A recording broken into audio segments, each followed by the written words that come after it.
What if I told you boring Melee doesn't exist? Welcome to another episode of Stories and Sets. It's Stark here, and I just wanted to let you guys know that about 97% of you are not subscribed. I would like to gain at least one subscriber from this video, so if you're watching and you're not subscribed, please consider subscribing. I've said that word enough for this video, let's jump in. So what are Melee's most boring matchups? If you answered some variation of characters that included a floaty character in the mix, like Puff, Peach, or Samus, or one of the low-tier characters in the game like Bowser or Zelda, you'd probably find yourself in a majority perspective.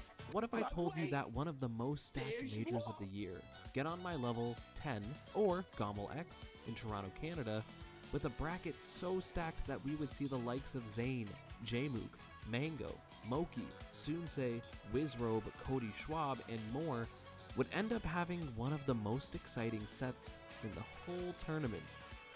Be a Puff Ditto? Yep, somehow, even at a tournament where the number one player lost 3-0 to a Donkey Kong, that one of the most hype sets that had the crowd out of their seats were two Jigglypuffs? I'm not a masochist, and as someone who was there live, before the set even began, the crowd was taking bets on whether or not the set would go over or under 35 minutes. And that's incredibly long for a game of Melee. I mean, come on. Seeing 821 back airs feels so far removed from the Melee so many people love. But immediately, this set was different than the expectations we all had. Now, this set was between Hungrybox and the second best in Central Texas, SDJ. Two noble puffs, both within their own right. However, Hungrybox has remained the uncontested best puff for more than a decade, and he's begun his pathway back to the top in the last couple years. Foxes and Falcos tremble at him in their path. Falcons that aren't Wizzrobe face infinite difficulty, and Sheiks continue to look even to Zelda as possible answers to this pink balloon. However, one character we don't really see make it into deep major bracket runs against Hungrybox is Jigglypuff. The mirror is a rare sight. When I think about Puff Dittos, I think about Paragon Orlando in 2015, where we saw M2K get shambled in the matchup, and at a legacy and current ranking perspective, there just isn't anyone putting up numbers with Puff like the Clutch Box. However, GOML 2024, the 10th iteration of the series, was a tournament of anomalies and a bastion for underrepresented characters. With two DKs making top 64, Quang and the Cody Schwab killer Bing, who 3-0'd the number one player in the very first round of top 128, a Pikachu was in top 64, and Ice Climbers, a Samus, representation was thriving. However, we had not one, not two, not three, not even four, but 5 Puffs in top 32, with strong runs from Dawson, Toussaint, Faust, SDJ, and Hungrybox. Puff stocks were at an all-time high at the Toronto Major. And if you paid attention to the placements of the last two Puffs mentioned, SDJ and HBox, you would see that they both made top 8. And beginning our top 8, we would be treated to a Puff Ditto between the two. History, seeding, and legacy would say that HBox has this in the bag. But talking to fellow spectators live had a fair amount of believers that SDJ would win, especially since SDJ had to beat Toussaint in a very close Puff Ditto best of 5 game 5 set to make top 8. And what we would see would be subversive to the very expectations everyone had in this set. While everyone was planning for a drawn-out, long set resident sleeper, it would instead be a dominant showing from SDJ. His back airs were built different. Surely it couldn't be a mirror of two of the same character. He would cover the drifts and jumps from HBox like a shark in the water. SDJ would be up 1 stock, but strikes again fast, making it up 2, even snag a 3rd stock from HBox, pushing him on the precipice of a 4 stock. In a game that was moving faster than the fastest matchups in the game, Game 1 would be less than a couple minutes long, and SDJ would be up Game 1. And HBox just says, all right, I did what I needed to not get totally embarrassed. Guys, I hate to say this, because of how rare a situation this is to find a Puff Ditto in a major top 8. Yeah. What makes a top player are their ability to change the pace, to download. In Hbox, download complete. But what he downloaded would be a virus called SDJ. Instead of adapting and changing the pace in his favor, the pace would slant more aggressively in the favor of SDJ, with punishes more lethal and kills more fast. We were approaching spacey level set times in a Puff Ditto. Game 2 would go to S2J in a flash. When I showed this set to a couple of my friends, they asked me to confirm that the Crown Puff wasn't Hbox because it was so lopsided and they hadn't even heard of SDJ. Take a look at the precise and aggressive pressure that SDJ puts on. Arrest would be secured by Hbox this set, but unlike every other matchup in the game, once Puff is down, if you hit Arrest, you will probably lose the game due to return rest punishes. 2-0 for SDJ, and it's looked dominant. I'm sure that was last stock, but in a no-win situation for Juan Debiedma. This is reminding me of Happy Throw to Polish Weekend. Just drift in. Where Hbox only drifted in ad nauseum until he lost the sets. 7 minutes into the set, it is already up 2-0 in what is notoriously known as one of the slowest matchups in the game. People couldn't believe it. Is this really how the most generational Puff of our time is going to lose? Would a 7th place be in his future? The casual player may not even be able to notice the nuances in their respective gameplay approaches, and surely most people just can't wait for the 3-0, bring on the faster matchups.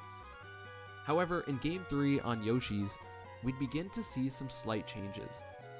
A more dedicated effort to cover jumps back to ledge, and an incorporation of up airs and forward smash in unexpected positions, including a little bit of that content creator plot armor, Hbox would find himself sneaking a win in Game 3.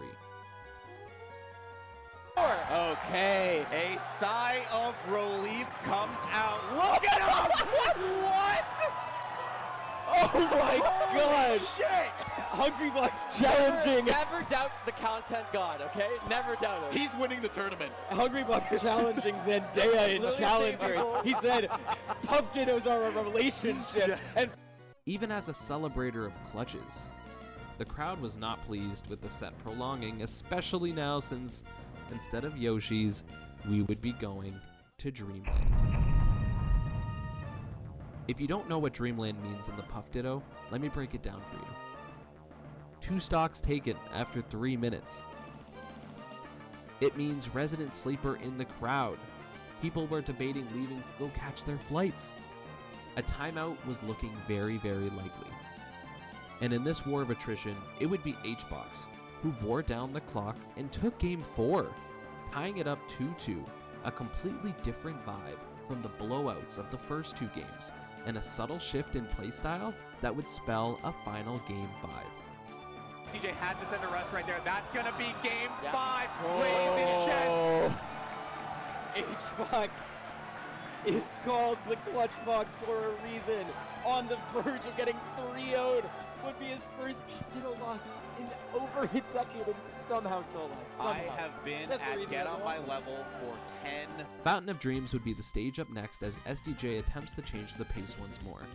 And unlike any of the games before, it was so ambiguous who would extend a lead and who would take it all. And don't get me wrong, the pacing was still slow. Back airs were the main approach, but by last stock, with percents rising and time ticking down, the excitement would be rising at an incredible rate. And it would feel more exciting than almost any set that weekend, leaving the crowd screaming for Hbox and SDJ. The magical creatures living inside the chair he destroyed must be screaming in unison. I'll let you watch as the time ticks down. Hold in. Oh, Wait! big back here. But running out of resources, goes high. High Oh my again. gosh, this could be it. Only a couple jumps left. I don't think SDJ has jumps. I don't think Do you SDJ feel has it? jumps. Do you feel it? I can feel It's something fire. mounting. I can There feel it it. is. Don't fish too hard, though. One more interaction might be all it takes. It starts with SDJ now. I love the shield there. Just drip down. Keep it simple. Oh Wait. my god. Oh my god. Hbox don't throw to Polish and SDJ on the same weekend. Here we go. Better end of that exchange. Does he call out the recovery? No. SDJ finds left. Forward throw. Living just barely. Oh, that was so scary. Oh my God, that fair. No, the get-up attack. No way. No The way. riskiest pound ever. Oh my God. Spacing around it. Is that going to do it? No, it's not. You need to find an aerial now. SDJ's just drifting in. Hbox doesn't want to risk it. Oh my gosh. The pop-off we are about to see. 1 minute. Oh, That's it. And there it is. Oh, the chair. Oh my God. I called it, guys. What the hell? Not again. For the second He's one. not going to do it. But he He's not gonna reconsiders. do it. But